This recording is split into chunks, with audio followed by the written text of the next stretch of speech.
família! Bom dia, boa tarde, boa noite, boa madrugada. E aqui estamos para mais um verbete Aspectos da História da Educação, Formação de Professor. Dá um like nesse vídeo, nesse verbete, inscreve-se no canal, curta, comenta e compartilha e informa aos algoritmos que o que você faz e o que nós estamos construindo aqui em termos de conhecimento, de conteúdo, é importante. Muito bem, sem mais demora, a história da educação brasileira, aspectos importantes para a formação de professor. Gente, na Constituição de 1998, temos no artigo 205 que a educação, direito de todos e dever do Estado e da família, será promovida e incentivada com a colaboração da sociedade, visando ao pleno desenvolvimento da pessoa, seu preparo para o exercício da cidadania e sua qualificação para o trabalho.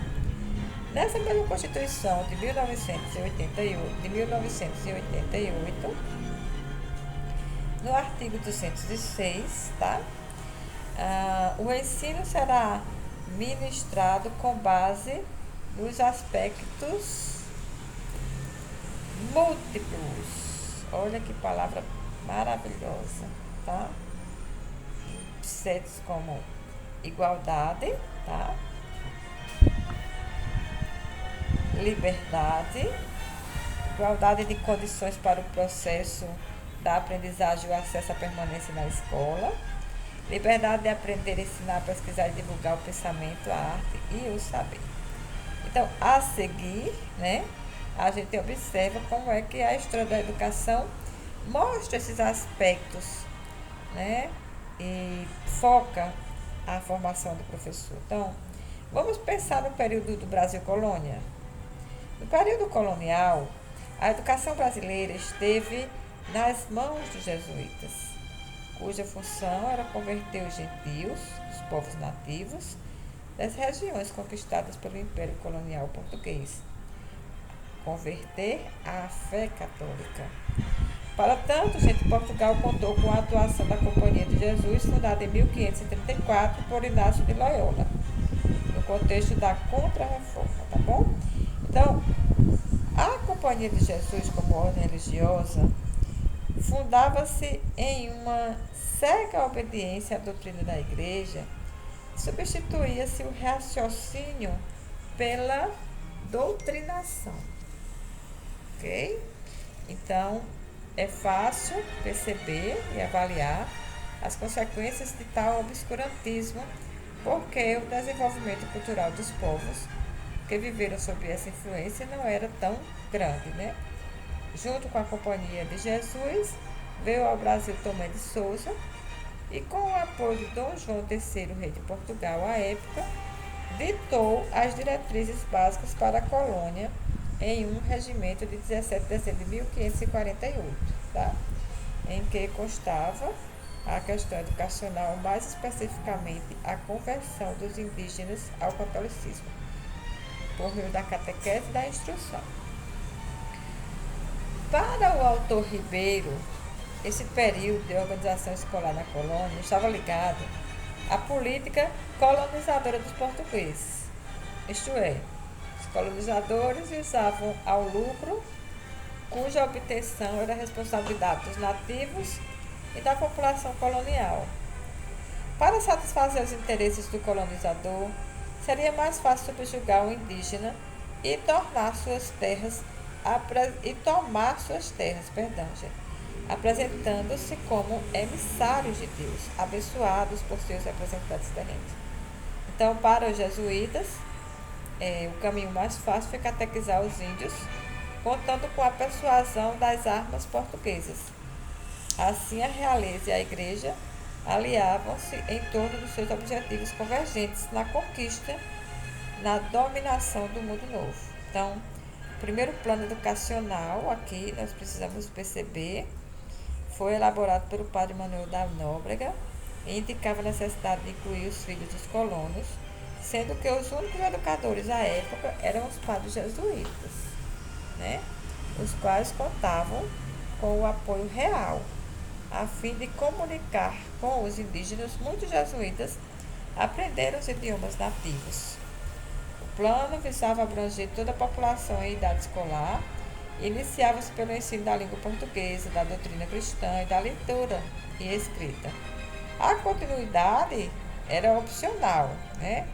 Aprendia-se o canto orfeônico, né, participando do coral, a música instrumental, aulas de gramática, estudo, né, profissional e agrícola e viagem de estudos à Europa. Então, a educação, no entanto, era restrita aos meninos, índios, colonos e filhos da nobreza, exceto aos primogênitos, os quais deveriam ficar responsáveis pela administração das terras, tarefa para a qual, conforme se supunha, a educação formal não os habilitaria. Para as meninas, gente, restava as prendas domésticas, tá? Então, vamos andar um pouco mais no tempo e chegar em 1553, quando desembarcou no Brasil José de Anchieta, que viria a se destacar como o mais atuante entre os primeiros jesuítas da terra brasileira. Por quê? Porque, como educador, participou da fundação do Colégio Piratininga, que deu origem à cidade de São Paulo. Dirigiu o Colégio do Rio de Janeiro e foi autor de uma importante obra literária, tá? Incluindo poemas, peças de teatro e uma gramática do idioma tupi. Em 1570, né, os jesuítas já haviam fundado escolas de ensino básico em Porto Seguro, Ilhéus, Espírito Santo, São Vicente, São Paulo, de Piratininga, além dos colégios do Rio de Janeiro, Bahia e Pernambuco. Seguindo as incursões dos colonizadores pelo interior do território brasileiro, fixaram-se também os estados de Goiás e Minas Gerais. Então, no século XVIII, seriam fundados colégios em Paranaguá e na ilha de Santa Catarina. Desde o início da colonização brasileira, a atividade econômica foi marcada pela competição entre colonizadores e jesuítas, que disputavam a mão de obra indígena. Nos primeiros anos, graças à eloquência oratória e à habilidade política de Padre Antônio Vieira, os religiosos tinham alguma vantagem. Os colonos afirmavam haver concorrência desleal por parte dos religiosos, os quais se utilizavam da mão de obra gratuita do índio, e, além disso, não pagavam impostos à metrópole sobre sua produção agrícola. O curioso, gente, é que os padres defendiam os índios contra a escravidão, né? E aí também foram acusados de se aproveitar do trabalho do índio, os quais eram submetidos a uma escravidão disfarçada. Eram comuns, então, as incursões armadas organizadas pelos colonos para capturar índios nas missões. Mas passa-se o tempo e chega a era pombalina. E para a formação do professor, essa era é muito importante. Em meados do século XVII, com a introdução dos escravos africanos no Brasil, esse conflito de interesses estaria teoricamente solucionado na medida em que a mão de obra do negro viria a substituir o índio na economia escravocrata. Então, na verdade, as desavenças acabaram em 1759, quando os jesuítas foram expulsos das terras brasileiras e de outras colônias portuguesas por decisão de Sebastião José de Carvalho e Melo, o Marquês de Pombal, primeiro-ministro de Portugal de 1750 a 1777, que constatou que a união entre o povo português e os jesuítas trouxe maior benefício a estes últimos. Na colônia, o poder da igreja sobrepujava o da coroa, pois além da dominação pela conversão e pela fé, havia um patrimônio grandioso acumulado durante esse período. Então, 25 residências, 36 missões e 18 colégios e seminários eram de padres jesuítas. Tá? Isso tudo ficou uma lacuna após 210 anos, denominando a cultura, a educação e a orientação religiosa no Brasil colônia. Então, em 1759, com a expulsão dos jesuítas sob a acusação de praticarem comércio ilegal e incitarem a população contra o governo, e com a falta de organização que tomou conta do ensino, o foco da educação passou a ser os interesses locais. né, a formação de poucos indivíduos, sobretudo aqueles pertencentes à elite, os quais costumavam concluir seus estudos na Europa. Então, gente, em 1759, especificamente em 28 de junho de 1759, por meio de um alvará, foi criado o cargo de diretor-geral, obtido via exame e pré-requisito para lecionar em escolas, fossem elas públicas ou particulares.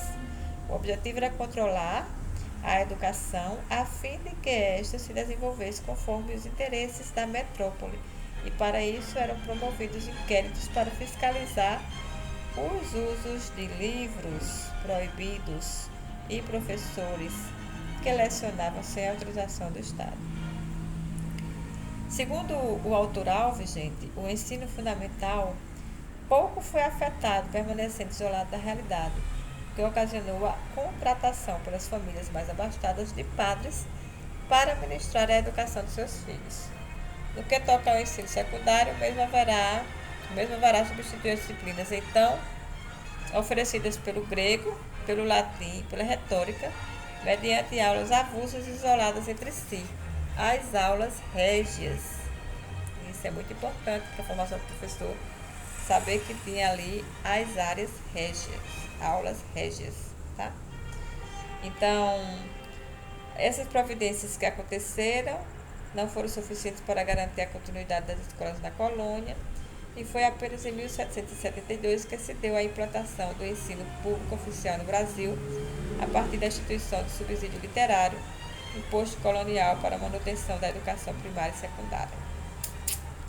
Agora, depois da era pombalina, vem a era joanina, que vocês, quanto formação de professor, você tem que estar ligado aí, tá?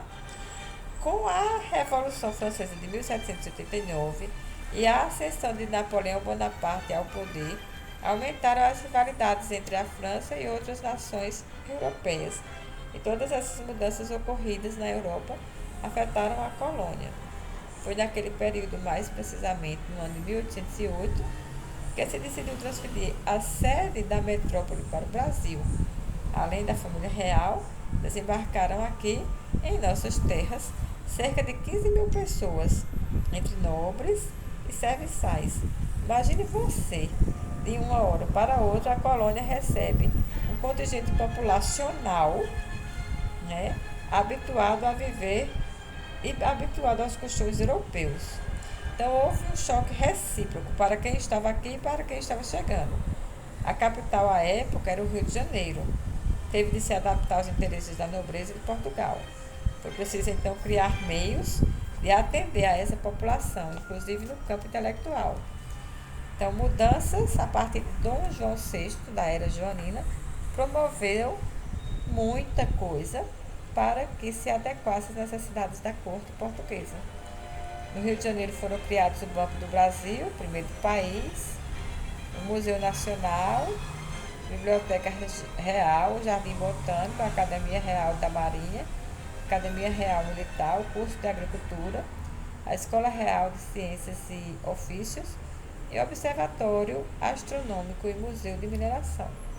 Em Salvador foram criados os cursos de Cirurgia, Economia, Agricultura, Química e Desenho Técnico.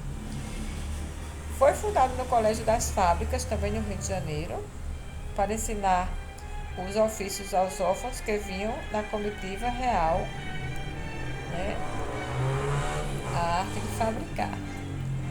Então, no que tange à educação, preocupava-se em criar cursos ou aulas específicas a fim de preparar para as muitas necessidades da colônia. Cursos para oficiais, engenheiros civis, militares, posteriormente serralheiros, oficiais de lima e espingardeiros, bem como cirurgiões, anatomistas e médicos, economistas, agricultores, botânicos, químicos, geólogos, minerólogos, desenhistas técnicos. Então, tais cursos marcaram o início do nível superior em nosso país, embora não tenham ocorrido mudanças dos níveis escolares básicos, de acordo com a autora. É possível concluir que, naquele período da história da educação no Brasil, o ensino primário resumia-se à escola das primeiras letras, ler, escrever e contar. No ensino secundário, permaneceram as aulas régias na disciplina de latim, matemática, desenho, história, retórica, filosofia, inglês e francês, espalhadas pelas então cidades de maior poderio econômico como Olinda e Recife, Pernambuco, Vila Rica e Paracatu, Minas Gerais e o Rio de Janeiro. Isso é que é um ponto importante da educação para a sua formação de professor, tá? Muito obrigada por ter ficado conosco até o final. E vamos lá!